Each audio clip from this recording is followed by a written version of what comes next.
Oh, now this is back to my sisters, y'all. I'm not done with this hair stuff, right? So, yeah, I'm going in on this. So, I want you to, and this is part 2 about, do you know you've been blessed? And the reason why I said that is because in the first part, I was talking about how these Gentiles give me stuff when I come in the stores, these stores. Yeah, so think about that. Like, so let me just go outside that church, like, because we know that a church ain't the house of the Most High. We know that. So let's just do this. You were born in your father's image. You know what I'm saying? And then you take and you alter the image that he gave you and create another image. But the image that you're pretty much building yourself off of, you're not using your natural beauty and enhancing it. What I mean by enhancing your natural beauty, pinning your hair up, putting in braids, braiding your hair. I guess using putting earrings in your ear, those type of things, which would enhance your natural beauty. You go and you take abominations created by an abomination, right? Because these people are an abomination. They are against the natural order. Because the children of Adam was took from the dirt. These are the creation of the Most High. The created ones of the Most High was took from the dirt and put together a red clay. And the Most High breathed. He put his spirit into his creation, his people, his children, right? Not just Israel, because remember, these are the other families of the earth that will be allowed to, pretty much they can follow the Most High. And he says that you can treat them like if they were your brother, and they will also receive land because they still were born of Adam. But there are people here that were not born of Adam. Yes, other creations. Remember, the fallen angels, not even fallen, the angels, the ones that came down, because they ain't fall nowhere. They came down on their own. Right on Mount Hermon. So we need to get that falling out of our head. It's probably, I guess you could say falling from glory, whatever you want to call it. But my thing is, them motherfuckers came down on their own. They created, they made children, and they also were creating. They were creating. They were making people. All types of stuff. And all these creations were not destroyed. So, understand that you take from an abomination, the creation from an abomination. So you take a creation that's an abomination, you take their creation, which is an abomination, and you apply this stuff to your Most High giving natural beauty, something that's just like yo, listen, y'all, listen to this. This about to fuck y'all head up, because it messes me up every time I think about it. The Most High made you so much better. This just show you the superiority between his angels that he created and himself. He made you so much better. The angels took other beings and cut those beings up and made a being. They were putting things together like Frankenstein. The Most High went and took some clay from the ground and brung it together and molded you and breathed into you, and you became a living being, and your skin is better than anything, any creature on earth's flesh. Your flesh is more durable than any other being's flesh on this plane. I'm talking about animals and all. Have you, brothers, this is for my brothers, have you ever sat down, man? I don't know if y'all had the, like, this ain't nothing against my light-skinned sisters, because y'all beautiful, man, please, you know, but this right now is for my brownies. Have you ever sat down and watched your brown-skinned wife put baby oil or whatever type of or coconut oil on her skin and look at how beautiful that brown skin is with that shimmer on it? And it's the same thing with a light-skinned sister. That because when the sun starts, you know, activating their melanation in their body, their skin turn a dark gold, a dark like a light caramel, like a mid-grade caramel, but a dark gold. Have you ever looked, and when they put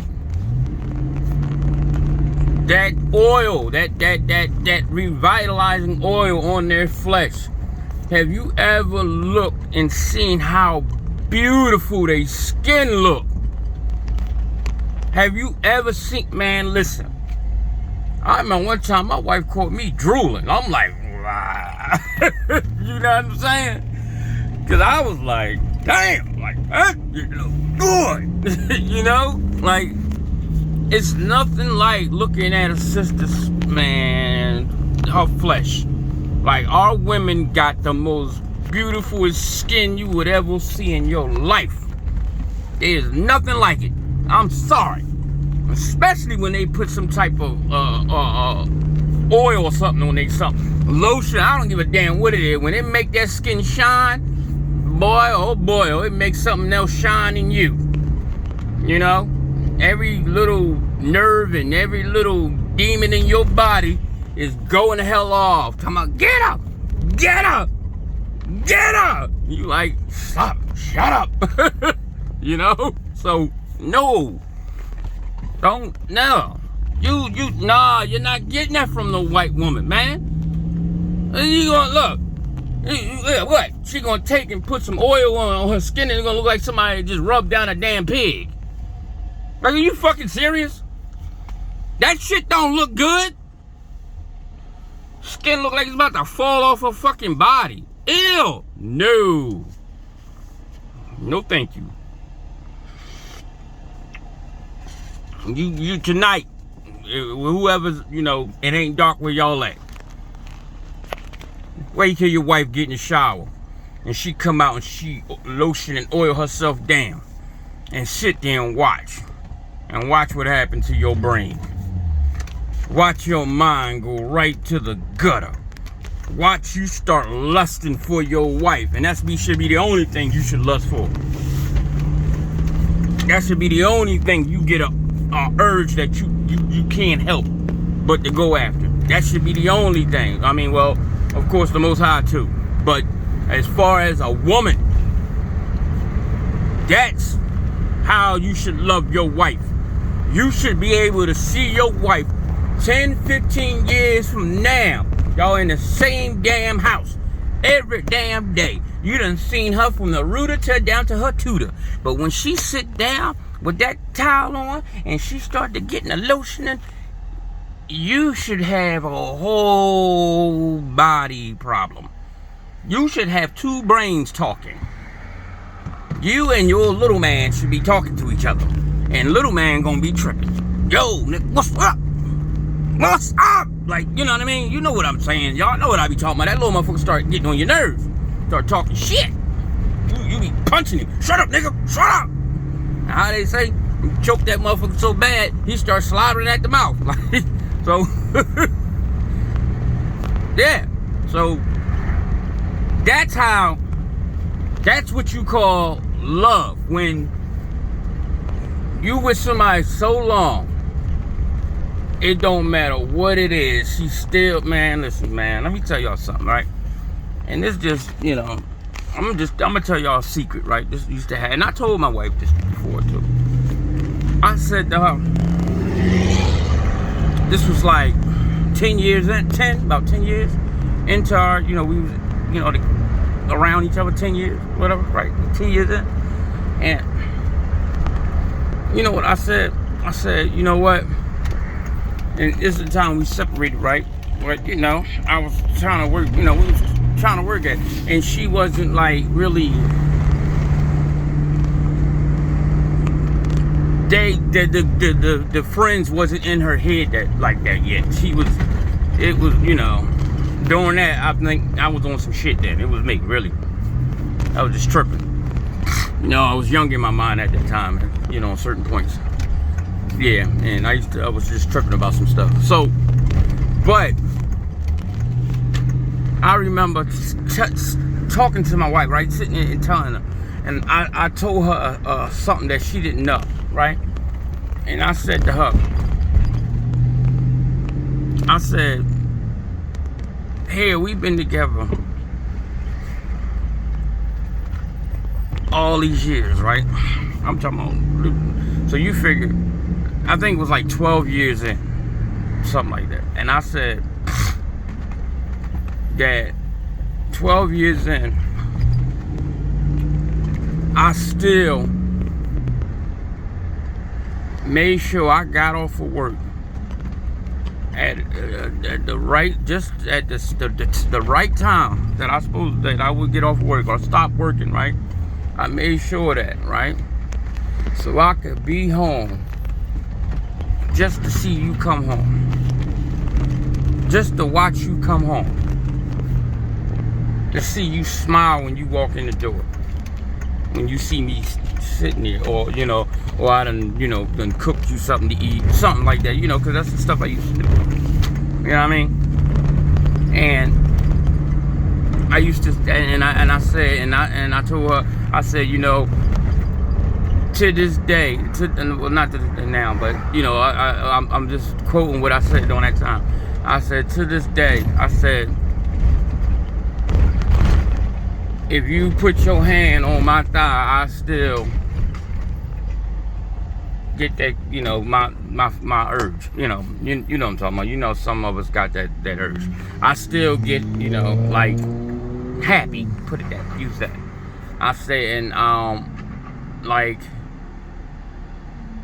I said I would get home from work and couldn't wait to see my wife come home, and I would get home early. You know what I'm saying? And I would literally, you know, either make her something to eat or get her something, you know, some flowers, stuff like whatever I would do. And I would do that just to see her smile, because that made my day. You know what I'm saying? And I looked forward to that every single day. Every day. I used to look forward to it. I used to look forward to her calling me. Yeah. Like, not on the phone, but like, you know, calling me. Great. You know what I'm saying? Those things, that was something I looked forward to. You know what I'm saying? Because I enjoyed being needed. I enjoyed, you know, being, you know, the husband. I literally enjoyed being a husband. I enjoyed it very much.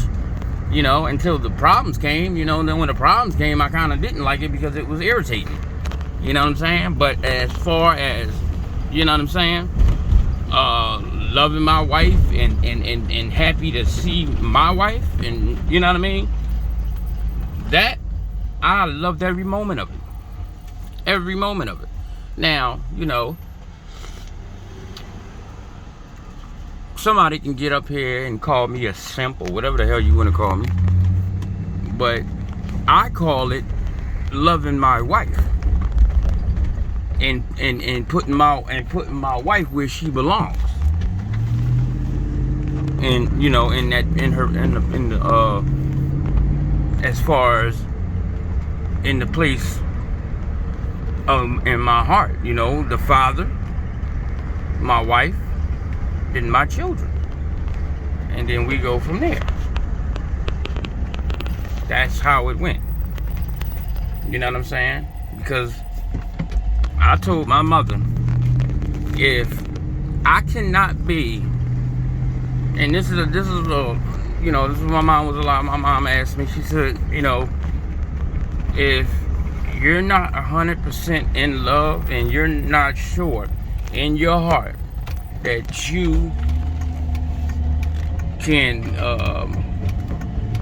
stay with your wife, you know, or you know, stay with your family or build your family, if you're not sure that you can do this, then don't get married. You know what I'm saying? And that was some real good advice. She literally, you know, told me to be sure that this is who you love. Be sure of it. Don't, oh, I think, oh, maybe I am.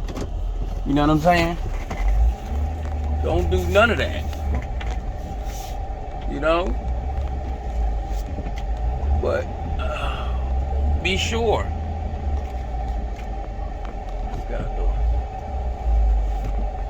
You know what I'm saying? And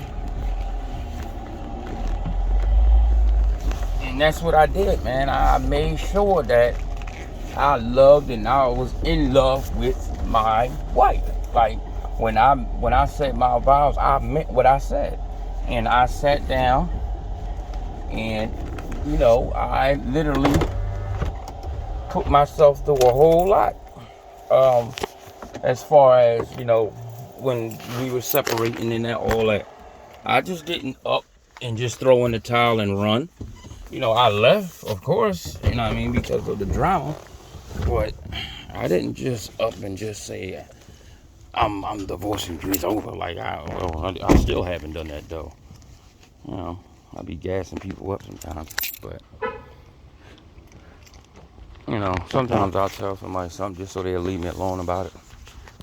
But my thing is, you know, you make promises and you make a vow. And one thing with certain men, it ain't all of us, but a lot of us, when we say certain things, we mean what we say. And I'm gonna be honest with you. Yeah, you could put me through some stuff. You could do a lot.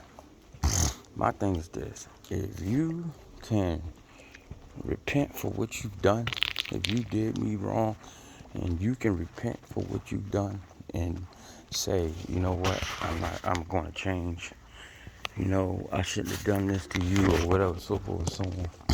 If you can do that, then I'm cool. The only thing that I cannot forgive is adultery.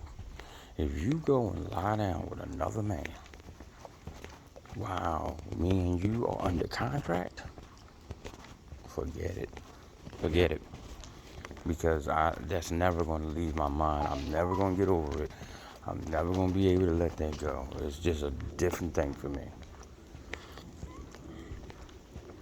It ain't going to happen. And I'm just straight out honest with you. It's not going to happen. I'm never going to be able to leave that alone. I'm not. I might not throw it up in your face. I might not bring it up to you, but that's going to torment me. And I wouldn't even do that. Hey, boy.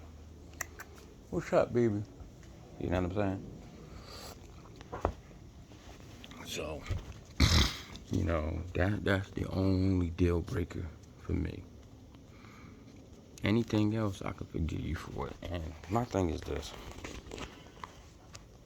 You know, people can get on here and tell you No, you ain't gotta tell leave or this, that, this. Well, that's my thing about that. I can leave, right? And you can learn when I'm gone.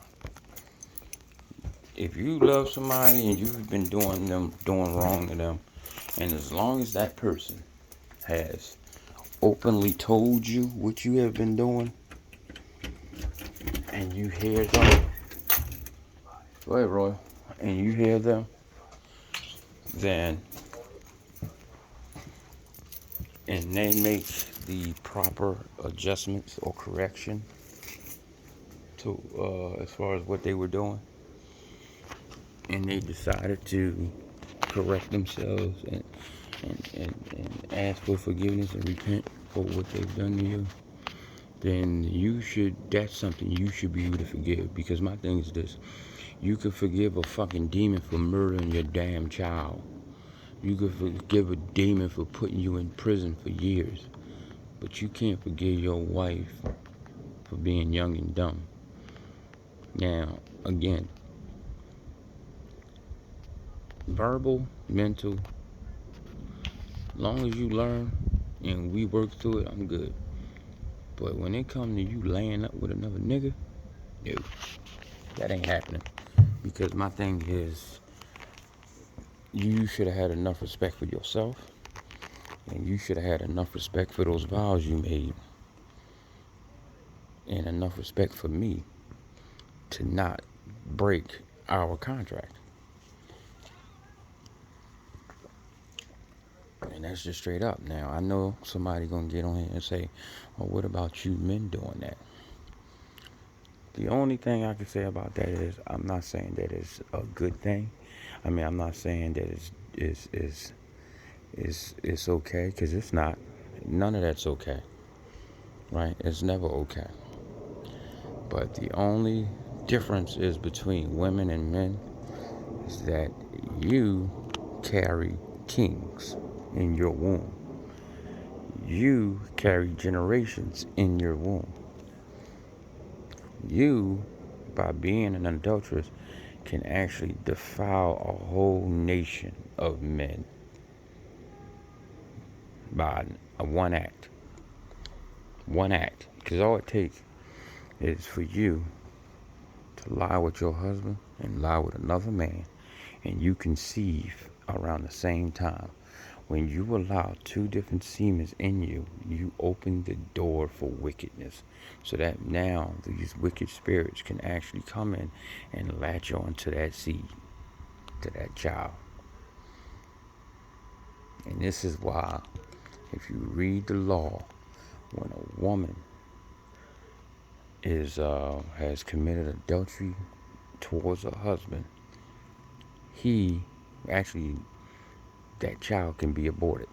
That child can be killed. And the reason why the Most High says kill that child is because that child's spirit has been opened up to allow wicked spirits to attach to it. So now that child is going to come out wicked as fuck. Yeah. This is why most of these kids are the way they are. Yup. Because you lie down with 2 and 3 different men and you have a child growing in you. You open that child up to all types of wicked and evil spirits. So now, Royal, what the hell? So now, that child is going to be wicked with them spirits attached to him. Then when he lie down with a woman, he's going to pass them wicked ass spirits right along to his seed. And then that's going to go along to the next and on to the next. And it's called a generational curse. That's what it's called. And this is why you get these wicked ass fucking kids. Now, you do have some people that's just inherently wicked. And then you get some motherfuckers that's just so damn wicked, you just can't even comprehend why they the way they are. It's just like they, and listen, you ever seen a child at the age of 3, it just fucked up? Literally just fucked up. Like, you just look and say, What the fuck is wrong with that baby? Like, it's just wicked for no damn reason. Like, it's incomprehensible. Like, you cannot comprehend why that child act the way it act. And I mean, the stuff that this child is doing is out of control.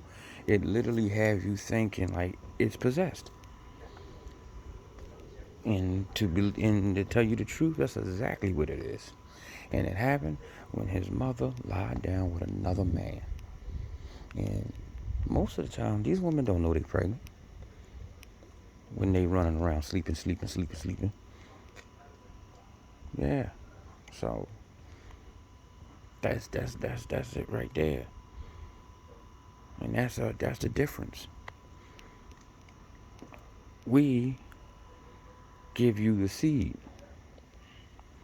We give you the spirit of that child. We send that spirit into you, right? You incubate and fertilize and pretty much nurture that seed that's inside of you. So when you have a child inside of you, that's a covenant. You should be covenant that seed. You should make sure nothing gets to that baby.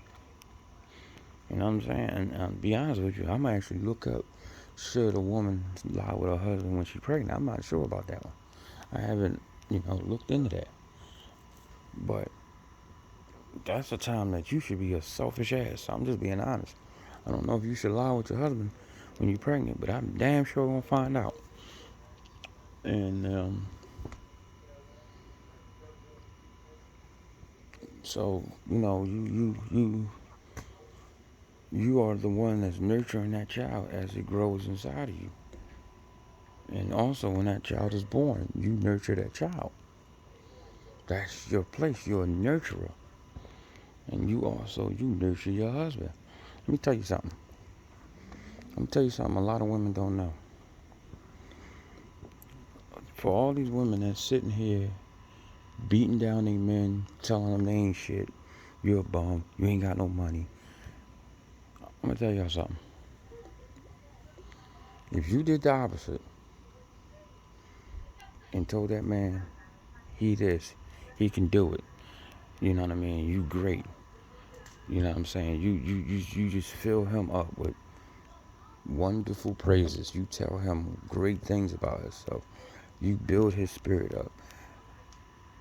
That man will walk out that damn door that morning and try harder than he ever has in his life to accomplish something. And it's all because of the words you said out of your mouth. A woman can make a man move mountains. That's how much power y'all got. And these people know it.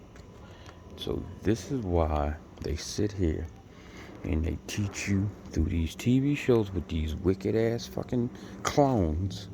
Because most of these people ain't even real. Through these clones and also these wicked ass women, they teach y'all to hate and to verbally destroy your men. Because they know if in the beginning of the day, if you tearing that man down from the middle of the night to the beginning of the morning, going into the afternoon, that man is going to be in despair the whole time. He is not going to want to do anything. He's going to lose his drive. He's going to lose his will. He is going to be so low spiritually, so low. All he's going to do is sit on a fucking couch or go be around his friends or a bunch of dudes that's beat down just like him. And all they're going to do is use substances to take away what you've been saying to them, to give them a moment of peace. And this where they become the alcoholics, the chain smokers, weed smokers, the crackheads, this to that, the pill pop, all that come from your words. And a lot of females won't believe that. They won't say, you crazy. I ain't, whatever. And I'm telling y'all, I'm a man. And I'm telling you, your tongue is powerful. So if you took that tongue and told that man that night that he is great, and you are going to go out here and you're going to do great things for your family, you're going to build us up, you're going to do this, you're going to make him feel like a damn Superman. And then in the morning, you're going to wake up, you're going to fix him something to eat, you're going to get his clothes together, you're going to rub his legs, you're going to pamper his ass, and you're going to speak great things to this man's spirit. When that man get out that damn door, he is going to be like a wrecking ball running through buildings to get what you asked for. Yes, let me tell y'all this. I'm going to tell y'all a story. When me and my wife first got married, she would speak so wonderful. Like, I remember one time, right? Like, she had my spirit on cloud 8,000, right? So it was that night, right? And we we talking and stuff like that, or whatever, getting ready for the next day. And she's doing what she's doing, and I'm doing what I'm doing. And she's talking to me, blah blah blah. Yeah, he's maggity bitty, blah blah blah. Saying nice stuff. Just telling me, you're a good man. You this that blah blah blah blah. That morning, she said, "Baby, I want a Yorkie, right? The little teacup Jones, right? And stuff." And she was like, I said, well, bill